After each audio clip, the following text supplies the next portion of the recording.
Hi there, I'm Cheyenne. And I'm Juan. And we are Down with the Dominguezes. Oh my gosh. It's our pleasure to welcome to this week's podcast Coach Jay Mahoney of the Bogota Buccaneers, Bogota, New Jersey, head basketball coach. Coach Mahoney also happened to be my head basketball coach during my playing days in the early 80s. Coach Mahoney has the distinct honor of amassing 695 wins in boys basketball. And when you count his cross-country wins, he's got over 1,000 wins in high school sports. Anyone with children in sports, who coaches sports, or has a child who's an athlete will enjoy his take on youth sports. Welcome, Coach. It's been too long. Great to have you. Great to be with you guys. So, we talked a bunch about your accomplishments in our intro, but there's a couple that really stick out to me. One is 500 league wins and 695 total career wins. Tell me a little bit about how that feels. You're like in the pantheon, if not of New Jersey sports legends. What's crazy is when the season ended last Thursday, with this COVID and me being retired, I've got time. Usually it would take me a while to get the booklet. And Lori Zorich-Friedberg, who was my scorekeeper during the Pat Sullivan days and Ryan Sullivan days, she still does the booklet for me. Oh, wow. So, yeah, and she has kids in New Milford. So it was like when I saw 500 wins, I was like, whoa, because I just added them up. I update the booklet and then I'll give it to her and then she'll fix all my mistakes. And I was like, ooh, 500 wins. That's pretty good, in the league. That is really good in a really competitive league. And you're on the cusp of 700. How do you think the 700th win will feel like? It's just mind-boggling. I think there's only 12 coaches that have ever done that in New Jersey, and I don't have the exact breakdown. I don't have that. There's actual public school coaches. That it's even slimmer, and then people that have stayed in one school. So it's when you think it's over 100 years. I go back to you guys, like 82, 83. Who even thought this? No kidding, right? I was thinking today before we jumped on the call, we've known each other for like 40 years. And I can, I could still remember you when you came down in your West Point uniform to our wedding. Yeah, that's right. Yeah. It was like it's crazy. Or like every time I go by the place that your dad and mom took us to dinner at, what's the name? The Glen Point. The Glen Point. Yeah, the Glen Point. With Coach Truck, it's like, yeah, the truck. Truck. Amazing. We just saw the other day, like, you don't get an assistant coach like him 22 years. Crazy. Just absolute. Amazing. Yeah. So what made you, when you think back, right, you've been coaching for parts of 6 decades, 40 years plus with the same school. What made you get into coaching at such a young age? Well, it was my dad. My dad was the coach of St. Anthony of Jersey City, basketball and baseball. And he was always a coach, and then he obviously with you guys and stuff, he's the one who, in the scout report, throw it deep in the sectional, and you had the brains to listen. And to Brian, he was, that's where it all started. Yeah, I was thinking about that, and I know your dad passed almost 2 years ago, and I know he was a big influence, and I do remember so many years ago that he was our scout, right? If you think he scouted for me for like I don't know, up to like 95 and stuff. It was and that's what he did. And now it was just he would just come up with little things like that. If you ever just. They be beat on a deep pass. Now, who would have thought that, that winds up winning the game?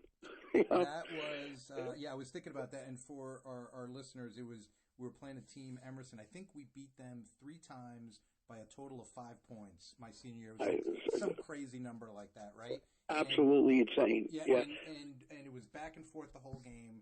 And we're down by 1 point. It was probably less than 10 seconds. And I remembered what your father said, right? I looked down the right side. I went to the other side. There was nothing there. And all of a sudden, Brian Herron streaking deep like a football pass. And when I threw it, I said, oh, I hope that ball does not go out of bounds. Because it was so far, it was starting to tail.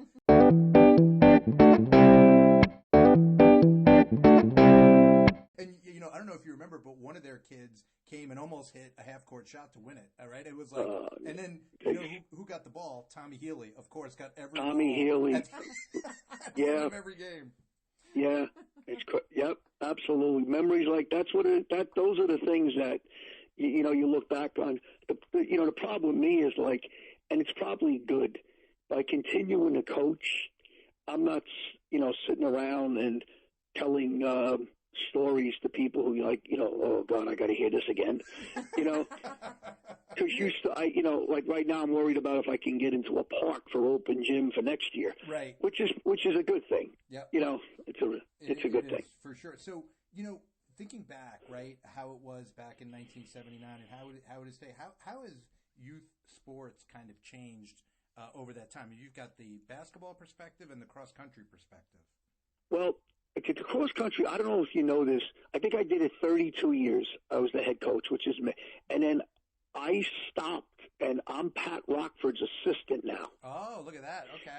Yeah, I just finished now he was one of the best runners I ever had. He's a teacher now. Yep. He's unbelievable. He is like a Mr. Zim, but he's somebody who just, you know, Mr. Zim did his job tremendously. Pat is Bogota through and through. He'll be there 50 or 60 years, you know.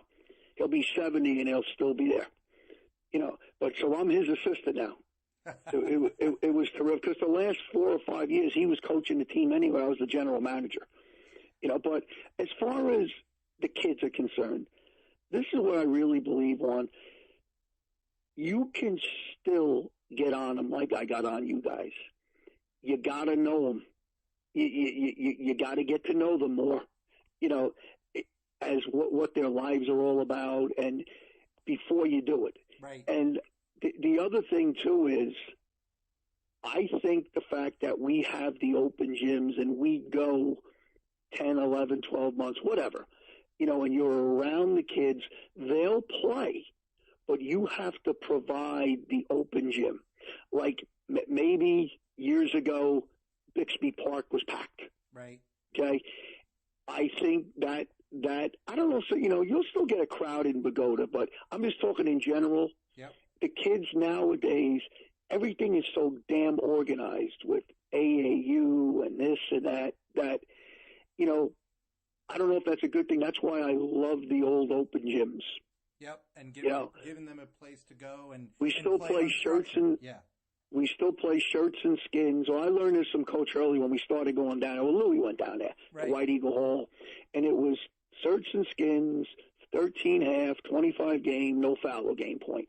We still play like that, no matter who's in there.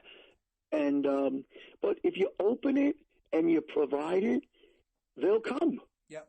Well, you know, it's interesting when you were talking about that you can still, you know, be tough, right, for lack of a better word, with your players. You've built a lot of trust, right? And you've built a lot of equity just by being there and getting to know them. And, you know, when consistency. Right, yeah. And they know that, hey, you're trying to get the best out of them, and sometimes that means you got to be a little tough. Well, you know, Juan, also I grew, and you can appreciate this with this. Like if you quit, you know, or something, and then I held it against people. I have the last 15 to 20 years. I like just this year. I had a kid last year quit after game one because he didn't play. Right. Came back this year, played every minute of every game. Now I know there's COVID and stuff, but I didn't dwell on it. I sent him a text. Look, you know, I know you're a teenager. Maybe you'll change your mind. Hopefully you'll change your mind for next year. And I left it alone. That was a good thing for me. I'm not saying, you know, you're going to be any less hard on the kid, but you don't close the door on him. Yep. Mm-hmm. Yep. And that's helped me. That's great advice. You've grown. That's awesome. Yeah. Because I think back, you know, you want to quit, you want to play for me, then don't never play. Sure. You know, and you look back at a couple of kids and you say to yourself, could I have done something different? You know, Yep. I won't get into names. I got on Facebook, and I learned how to get on Facebook. And one of the kids I had coached was a little upset. He's like, the way. And I said to him, there's not a day that goes by that I don't regret what happened with you, and I've learned from it, and it's helped me coach. Him and I on Facebook have been incredible ever since then. Not that he was nasty with me, right? But he was right. I guess he wanted to hear that from his coach. Yep. Yep. Well, good for you and good for him, right? Mm-hmm. That you both absolutely let down your guard a little bit. I love that. So, I'm gonna stay positive because my wife always wants us to stay positive. So, people will say that, kids today are different, and I don't want to use the word soft, but do you still do the ball on the floor? Yeah, we do. Charge drill? We do. I've heard a lot of these stories. Yes, we do. You do. All right. Well, you know what? My faith is restored. Well, why don't you tell people listening what you're talking about? So a charge drill is, hey, you basically line up on, I guess, inside the foul line, and you're just sit there waiting for the player on your team to run as fast as he can into you with the ball, and you sit there and try to draw the foul. That's not barbaric. Now, I've tried. That's not barbaric at all. Not barbaric I've at all. tried sometimes one. Mothers everywhere love that drill. Yeah, I tried some, in the beginning of the year, maybe have your assistant coach knock the kid down, and then I've been like, all right, we won't take another charge drill, but as soon as somebody doesn't take it in practice, then you're going to take a charge, and then I'll get the biggest kid to knock the kid down. So I have adjusted, like rolling the ball on the floor. I don't know when you guys would end. We have two guys go after it. Yes. I changed it to one because I remember reading a Bobby Knight article about how he had a kid get a dislocated shoulder when the two dove for it. Right. Yeah, of course it was dangerous, right? You had two right. young bucks running. So we still dive on it. We try to set that. Now that's what this year was rough with the COVID. You can't even count this year, but I still try to make the first week of practice like, this is what we've done since '79. Whether we win or lose, this is the way we're going to play. Yep. And and it gets you a long way, right? When it does, yeah. it does. It's easier when you win, but it does. I'll tell you, the ball on the ground drill, I do that. We did that with my little guys, right? First and second graders. And we're in a practice now. I don't roll it too far. Undefeated. I have them just like roll it a few feet in front of them and then dive on it. But it's like a young lion. A simulation. It's like a young lion learning to eat meat for the first time, yeah. right? But the parents will look at us like we're completely insane until game time. Not us, you. They don't look at us like we're insane. Just you. They look at me like I'm insane, but then when the game comes and they're diving and winning all these loose balls, they think, I'm a basketball wizard. I'm like, yep, Jay Mahoney taught me that. And it's hard. The younger they, I don't know. Like sometimes I say to myself, like with my daughter, I was so hard on her when she was younger and stuff. It's every age group's different. I always tell people, like, you take a guy like Mr. Moore. Yep. Mr. Moore was probably the best 7th and 8th grade coach in the history of the United States. And that's where he wanted to stay. Yep. And he was amazing what he got those kids to do with taking charges and stuff. He made it like you took a charge, people jumping out of their minds. Right. So it's every level, it's a different way to teach it. Yep. So, that's interesting. It's a good segue into, when you think about kids or, young adults being involved in sports these days, what advice would you give them about, getting involved and playing? Oh, Juan, I tell you, I made my mistake, especially when my son wound up being a runner, so that's a lot easier. Yep. But the parents, my advice, they're not going to do it. Is you got to leave the kids alone. You can't be screaming. And I made these mistakes, screaming out of the stands. We come back from COVID this year, where they let two people in a gym in New Jersey. Two. We had one father trying to coach the kids in Bogota, like at half court. Like, what are you doing? We're lucky you're in a gym. Right. It's like you just can't. Parents are parents, and that's why I'm scared to death of parents, and I always tell them, I was a parent. I didn't like the way I was, and you're not going to understand. You love your children. And now your level, where you got, at your age, forget it. Right. It's brutal. Yeah, no, brutal. It's great advice, and I think one of the things we try to do is I try to communicate as much as I can with the parents about playing. You have to. What age are you coaching with your kids? Yeah. Well, now my oldest is 16, but I haven't coached him in a little bit. My youngest is in third grade; he's 9, and I'm still been coaching him for a few years. Yeah, but you were doing this all the way back when they were. So I remember you sending me emails, and it's. Yeah. Middle school. It's not easy with parents because those parents are your friends. You go out to dinner with them, and it's rough. But high school wise, I just can't. I tell the kids all the time, I will speak to them about everything but basketball. Yeah. I'm not talking to parents about basketball. Now, you can get forced into an issue, no doubt about it. Somebody can go to a board meeting. I got it. But that's the best I can do. Yeah. I just can't.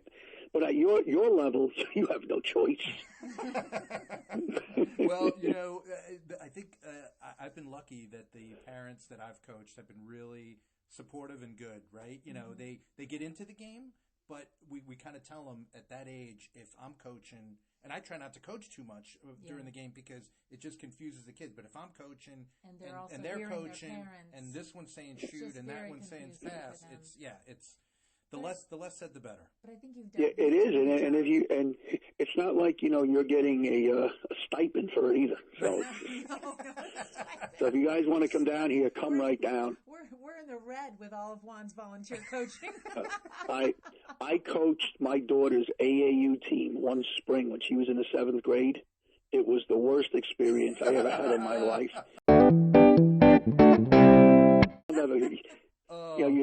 You're in the middle of Connecticut and some guy wants to fight you. What am I doing?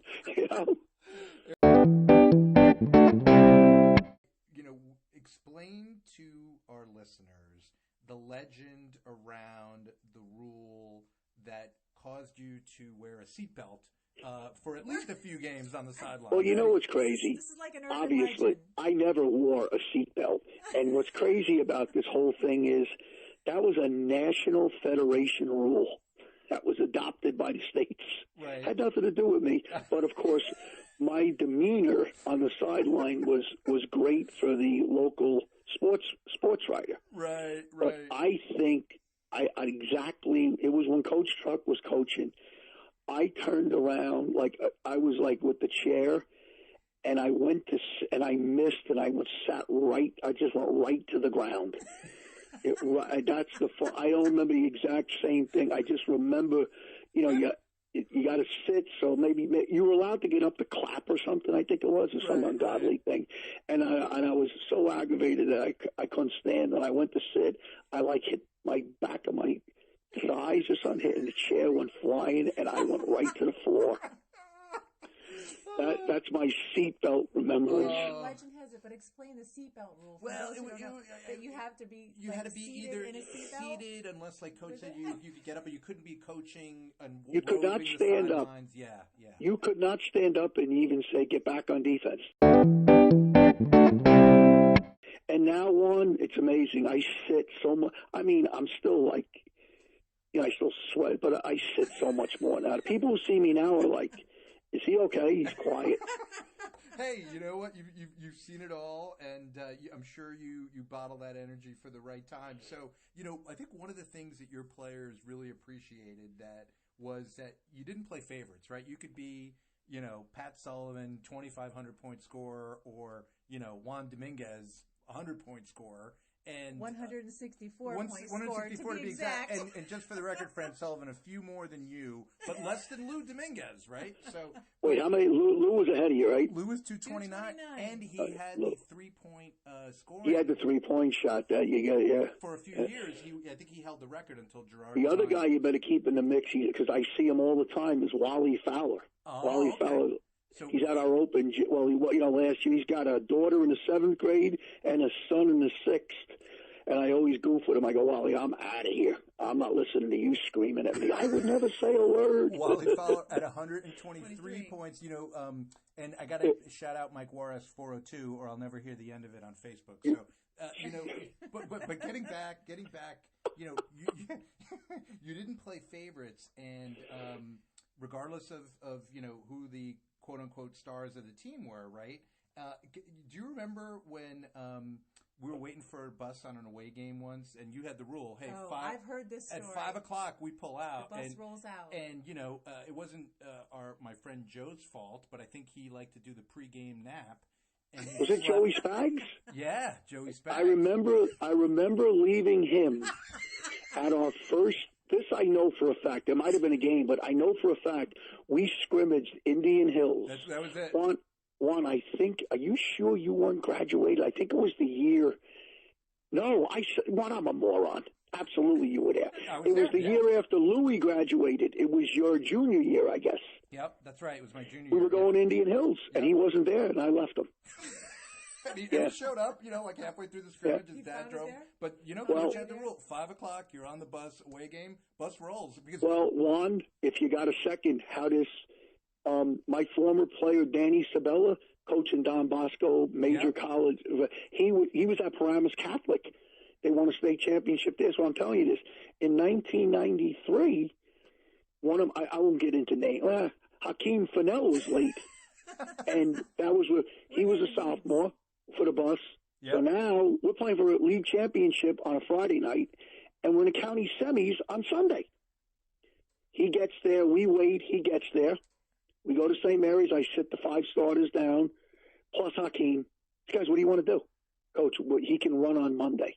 So then we beat St. Mary's right. On Friday. We upset Bergen Catholic in the county semis, and poor Hawk, him and I run a super sprint in practice, and the next day he tears his ACL. Oh. But I'm saying is, my thing is this: Danny Sabella is playing, Paramus Catholic's playing Don Bosco for the right to play in MetLife Stadium, and his starting tackle does not come to practice the day before the Bosco game. This is when Danny was at Paramus Catholic. He goes, Coach, I invoked what happened because Danny played for me in that 93. He goes, when you sat us down, he goes, I sat all the linemen down. I said, what do you want to do? And they said, play him. So you because you sit the kid, like when Joey's was a scrimmage. Right. I doubt I would have left him if it was a game. But the point was delivered, right? Yeah, it was delivered. But you grow on the next thing because you learn. Like, okay, I don't play Hakeem, but that screws these other kids out of a chance to win in the county tournament. That's right. Yep. And I think giving them the ownership of what to do is the right thing, right? And then Danny becomes a coach and uses that situation, which really makes you feel better. That's awesome. So, your coaching tree goes long and far, including Pat coaching in the NBA ranks. But I wanted to get to when we broke the huddle in our year, right, in the class of '85, we always broke it by saying together. And I'm wondering, that was pretty cool because we weren't the most physically gifted. Well, I'll tell you, we still do that. And that was the year where you remember we had a division on that team with you guys. I remember with the senior trip, and not only for that team to get to the state finals and win 23 games, but how you guys went from not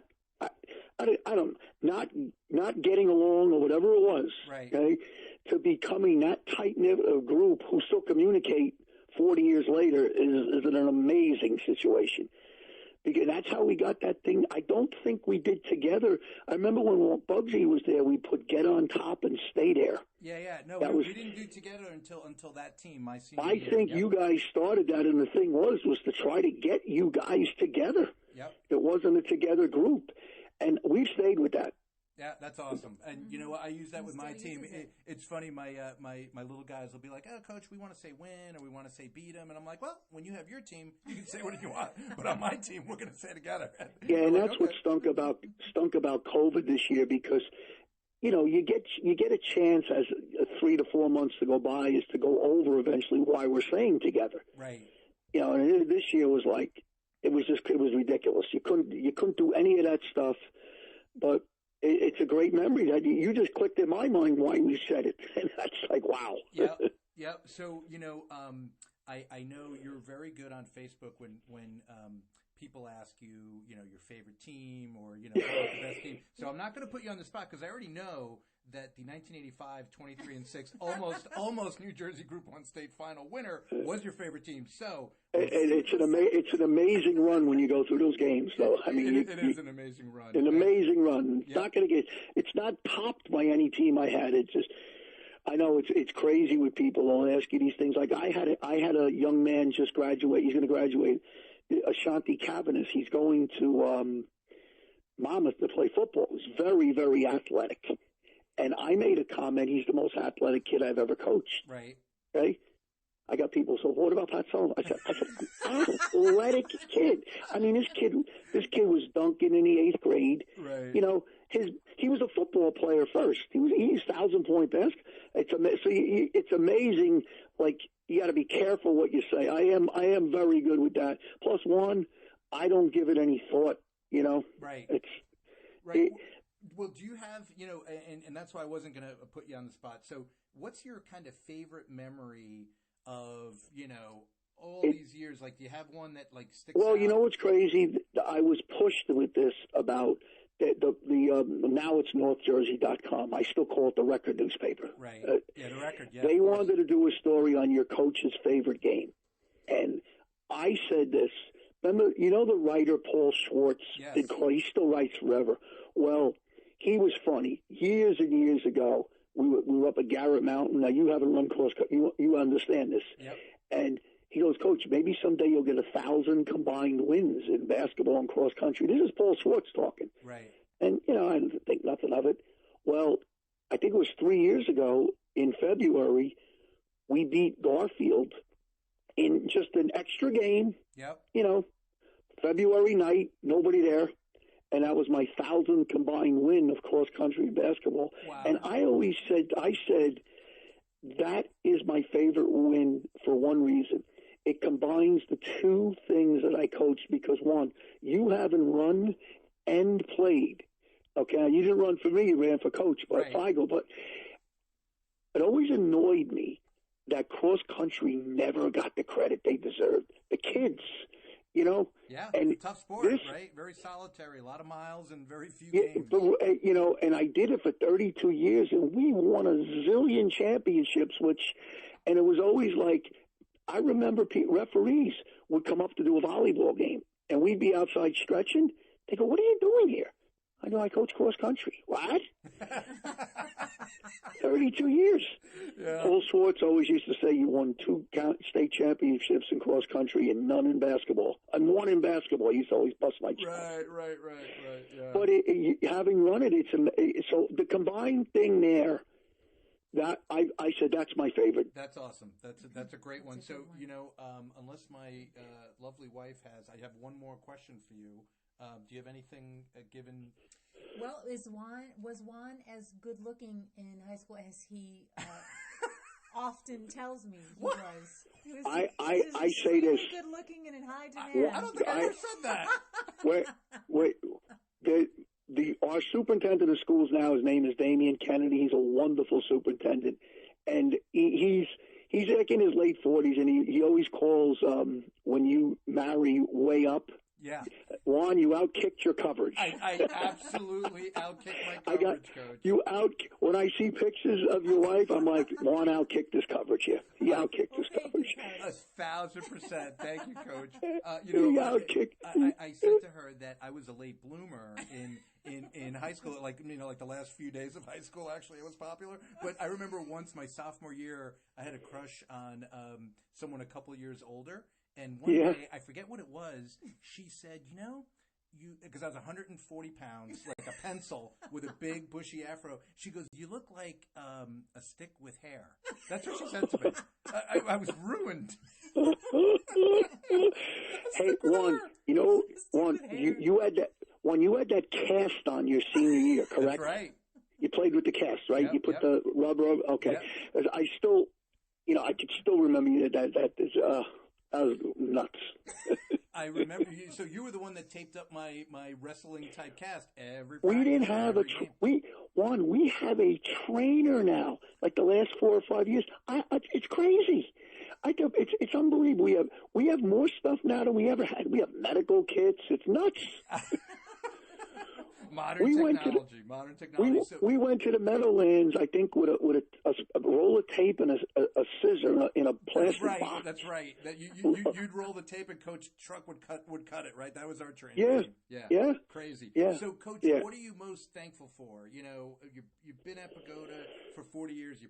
I know you could have left. I'm sure you could have, coached at college, but you stayed. You know, what when you look back all those years, what are you most thankful for? You know what I really never realized until later in my life, and even with Facebook, is the amount of students that you touched that you didn't coach. You know, and like I think it was James Dolan or something put up there something about the coach, what you did for me in accounting, because like the last 20 years of like teaching, the business classes in Bogota were more like, give them to Mahoney, he can handle them, that type of thing. And it was so good to hear and connect, and I think that's the thing, the connections. What's his name? George Van Oz. How do you say his name? George Van Oz. He's a couple of years older than you. Okay. He was always running the cheering section. Yes. It's the actual interaction of the students, that I remember the most. Because as a coach, if you don't have a relationship with your kids when they graduate, you did something wrong. Right. But to have them with the students and stuff is that's even more special. That's awesome. And I will tell you this, that as we wrap up, Coach, I want to thank you, and I'm sure I speak on behalf of all your players, right? I drew on a lot of lessons around perseverance and commitment and loyalty and teamwork over the years. When I think back, in some difficult spots that I may have been in. So I just wanted to tell you, besides my dad, you're one of my top heroes. I love you. Your players love you, and this has been awesome. Well, I thank you so much. Just somehow let me know how I can get this to my Aunt Mary. We will, Coach. We're going to dedicate this episode to your Aunt Mary for sure. And thank you so much, you two. And Juan, you outkicked the coverage.